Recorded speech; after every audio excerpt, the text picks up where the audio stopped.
दिल्ली की जनता ने वादा किया था कि मुफ्त पानी देंगे, मुफ्त बिजली देंगे, लेकिन मुफ्त पानी और मुफ्त बिजली की जगह मुफ्त शराब और 50% ऑफ के अलावा कुछ नहीं मिला। युवाओं के हाथों में हम पेंसिल देंगे, युवाओं के हाथों में हम पेन देंगे, लेकिन मिला सिर्फ बाबा जी का ठुल्लू, इसके अलावा और कुछ नहीं मिला दिल्ली की जनता को। नमस्कार, मैं हूं काजल सिंह और आप देख रहे हैं खबर इंडिया। इस वक्त हम मौजूद हैं आम आदमी पार्टी के ऑफिस के सामने, जहां उनकी आबकारी नीति को लेकर प्रदर्शन हो रहा है और यहां पर हमारे साथ तेज तरह मौजूद है, हम उनसे बात करेंगे।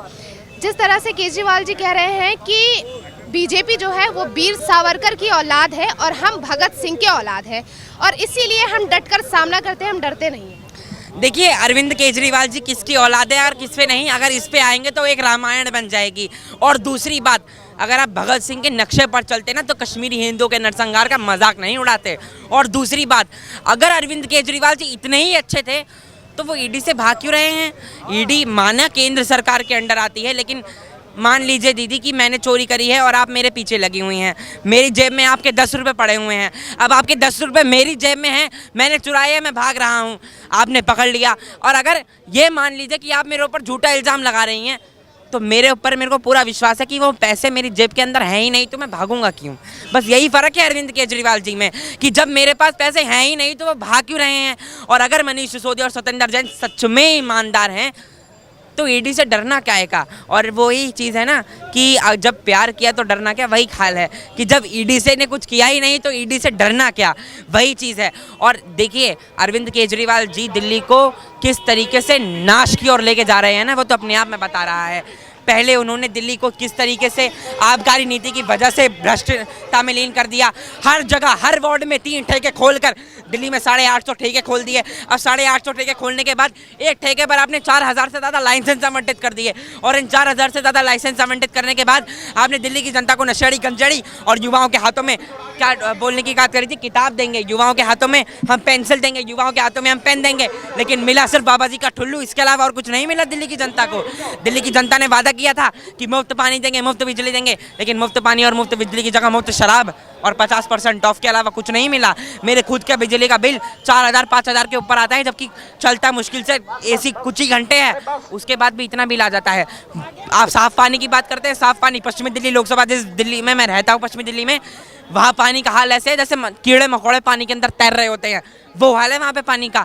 और जिस तरीके से अरविंद केजरीवाल जी तुष्टीकरण की राजनीति में लीन है वो तो हमने कश्मीरी पंडितों के हिसाब से देख ही लिया। लेकिन ये भगत सिंह और सावरकर का जो प्रश्न है ना, दोनों महान थे।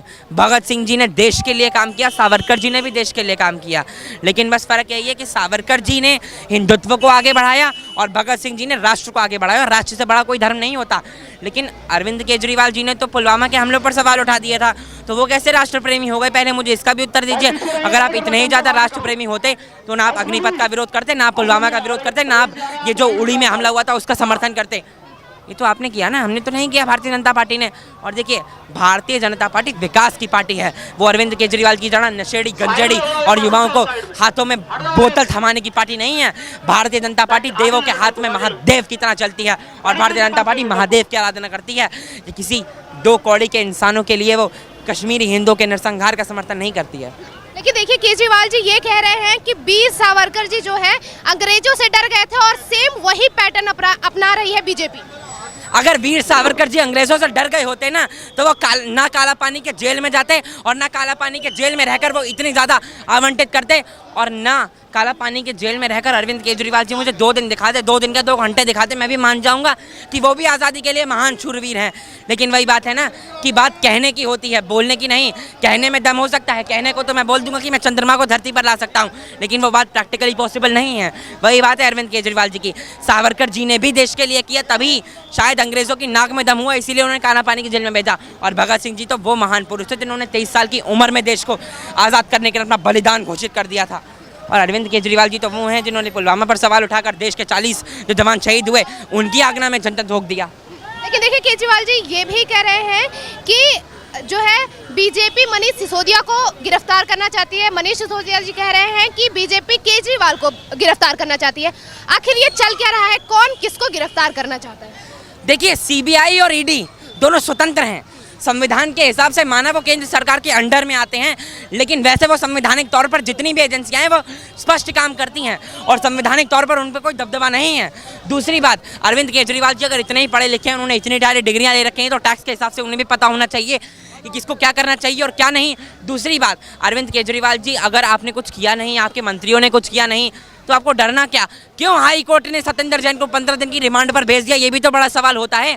अगर पुलिस ने गिरफ्तार कर दिया, मान लीजिए दिल्ली पुलिस केंद्र सरकार के अंडर आती है, उसके बावजूद 15 दिन की रिमांड पर तो हाई कोर्ट ने भेजा है। हाई कोर्ट तो केंद्र सरकार के अंडर आता नहीं है, माननीय हाई कोर्ट तो स्वतंत्र है।